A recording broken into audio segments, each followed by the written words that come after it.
right, guys. Well, I've got my notes here. Luckily, I found a piece of paper on the ground, so I got notes and cleaning up the area.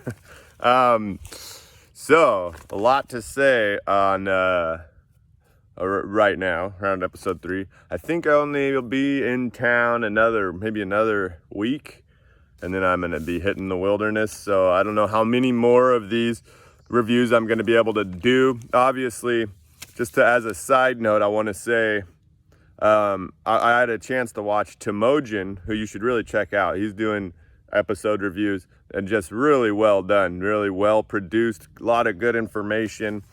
I unfortunately don't have the time to put in to make them that well, but as I have to dip out for the rest of the summer, or at least until August, maybe I'll be able to put in some late season commentary. But I wanted to point you guys in his direction because he's doing a really good job, and I think you'll enjoy watching his videos. That said, I will throw out my quick thoughts here again on this episode, and that starts with Benji, who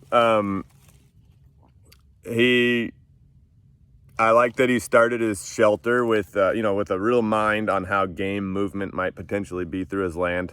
He doesn't want to disturb any potential game, which is exactly what I did too, and it really paid off for me just from day one, thinking about where animals might move and doing all I could to not disturb their natural movements. He's doing that. He's obviously an excellent hunter and is going to keep all that stuff in mind.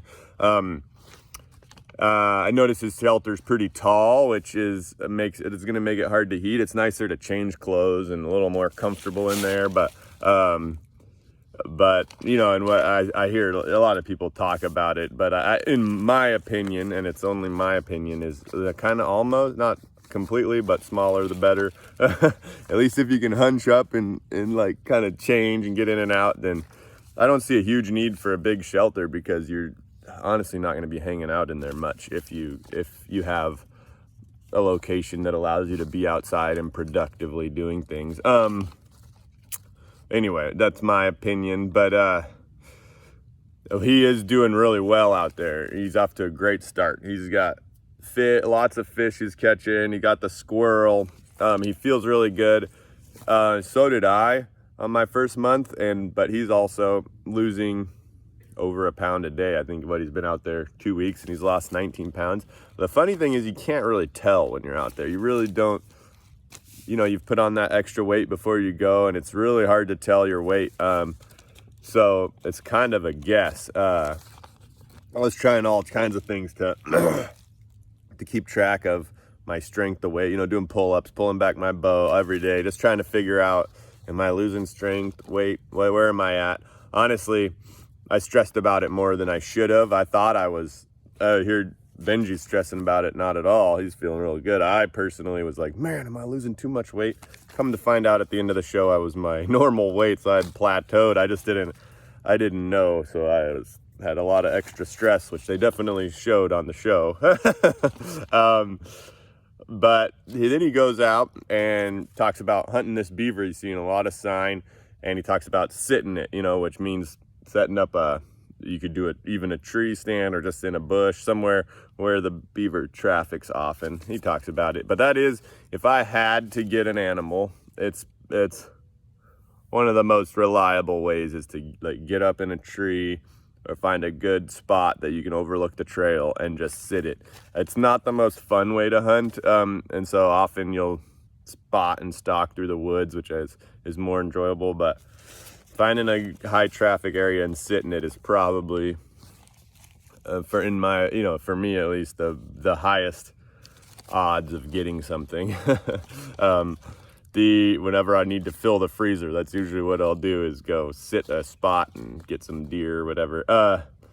Bear, that's all kind of how those work the best. But he does shoot this beaver, and this is fun because it's just, every time anybody gets something kind of big, it's just such an exciting moment. But it's also intense. And for him, oh man, he doesn't recover it, which is such a bummer. Hope he does. It kind of cuts off at the end of his is he'll probably go back out tomorrow and look more, I would imagine, but it is stressful to shoot an animal and lose it. There's nothing worse than that. So the excitement of shooting it, and then the like, no way, is it really gone? Looking around. It's hard, with the beaver in the water if you don't see where it goes, because of course there's no blood trail in the water. So hopefully he finds it. We'll see how he does. And we have Jessie building she show a lot of her building her shelter and snaring squirrels. and her shelter, she's obviously a gifted builder. She's got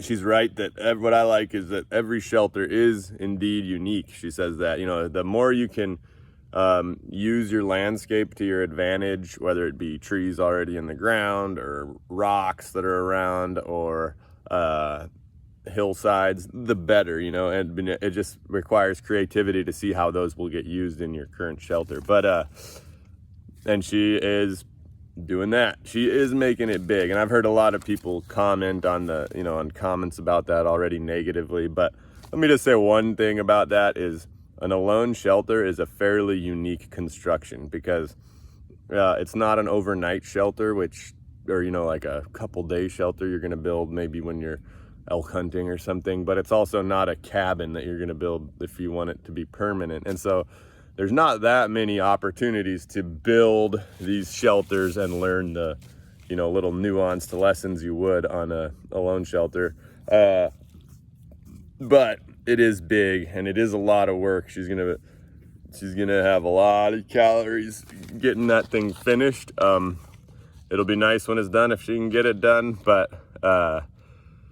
hopefully it doesn't drain her too much. We've definitely seen that happen on prior episodes, people building really nice shelters, but it just takes a long time and sucks a lot out of you. So we'll see how that goes for her. It is, again, a kind of a unique style of shelter to build. But she then has some success snaring squirrels, which I don't know if we've seen. We've seen people put up squirrel poles, but I don't know if we've seen them be successful with them. I caught some squirrels with my squirrel poles on. They didn't show any of it, but it was funny, At one point, right before med check, squirrel ran through my squirrel snare right next to my shelter and was still hanging there. Just started kicking when the med team walked up, so it was kind of funny. They like, hey, look at that. She gets the one, and in this episode, she has a couple of times where she's explaining, it's not fun to kill, but we are a part of that cycle of life. It is interesting that no matter what you eat, you're killing something in order to live, and that's kind of just the way it is. You just try to do it respectfully, and what can you do? So she does a good job explaining that. I also like at some point she mentioned that the only person that can improve your situation on alone is you, and that's something that's a very obvious lesson when you're on alone, but that you can apply to all of your life, is that you can easily get stuck in life thinking, waiting on other people to do things for you to help your situation get better but it's really only you that can stand up, go out, and improve your situation. And it's just so obvious on alone that it's worth pointing out. And she notices that. Juan Pablo, we go to him, and he's got those cans, which have been really useful for him. He's now making an alarm system, putting his meat in the cans, raising them up, which I'm surprised he has leftover grouse meat, I guess. But he didn't bring rations, I don't think so. It's always nice to have, if you catch a little extra food, even if you could all eat it, it's nice to have a slight stash, just mentally. Yeah, those cans have been really nice, and I can't reiterate enough. I don't know if I did on my previous review, but having that metal stove in his shelter is going to be a huge advantage. It's going to be really nice.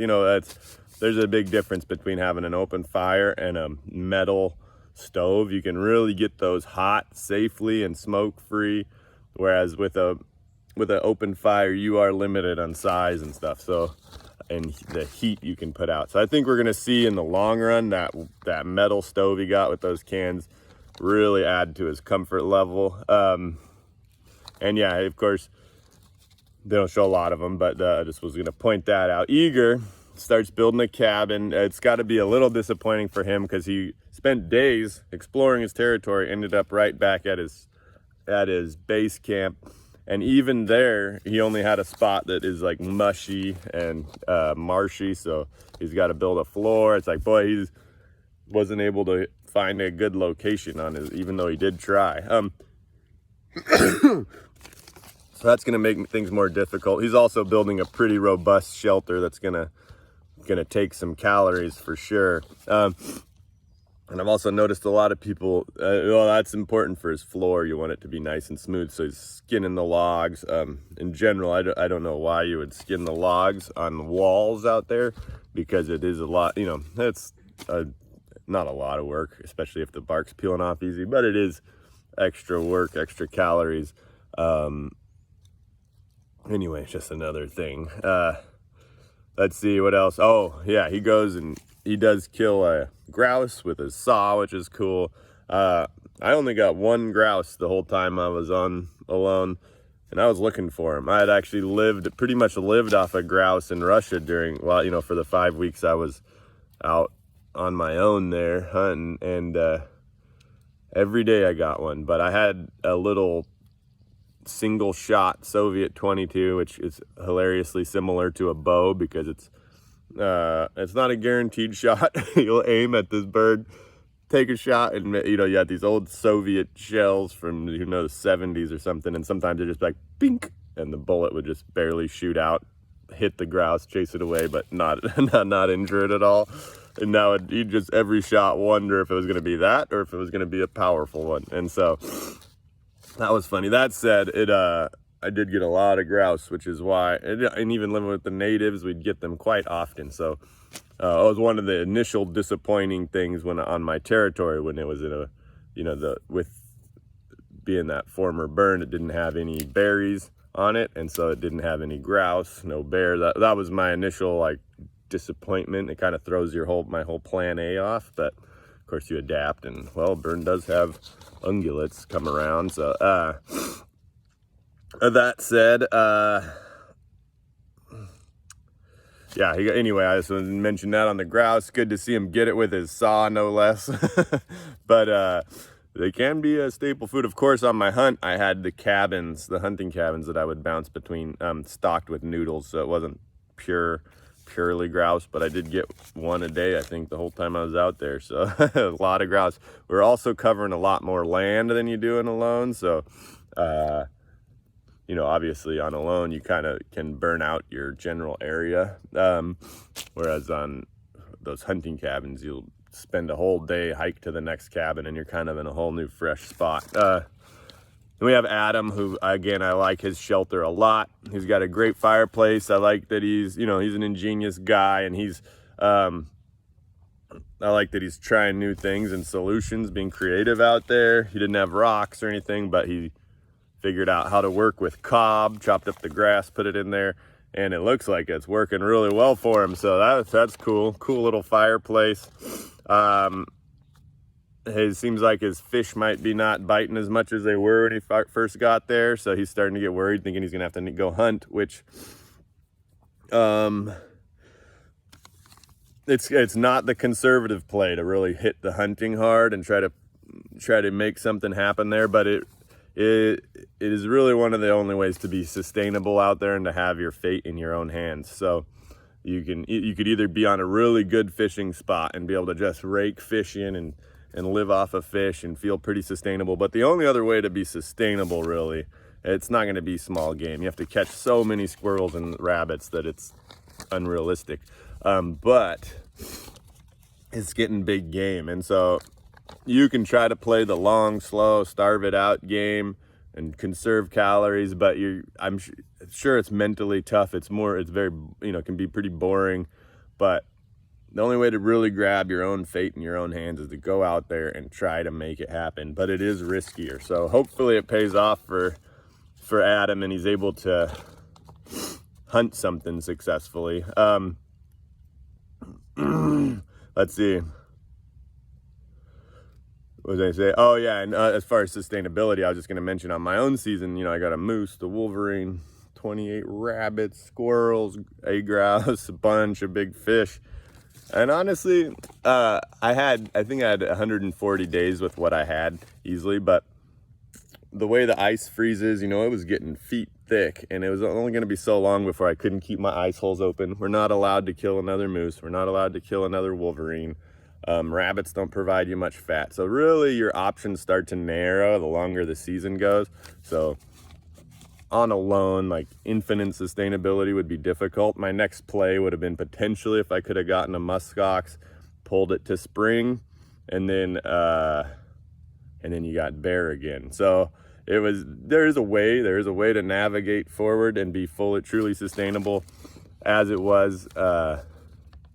I had 140 days, no problem, but I did already in the back of my head was thinking, I can maybe see there might be a wall here that you just are kind of helpless that you run up against if you're only allowed one moose and one this and that, you know, like the ice gets really thick.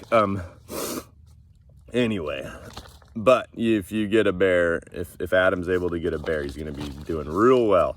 And then we have Carrie Lee. They don't show much of her, but they do show her getting her shelter, and they highlight again.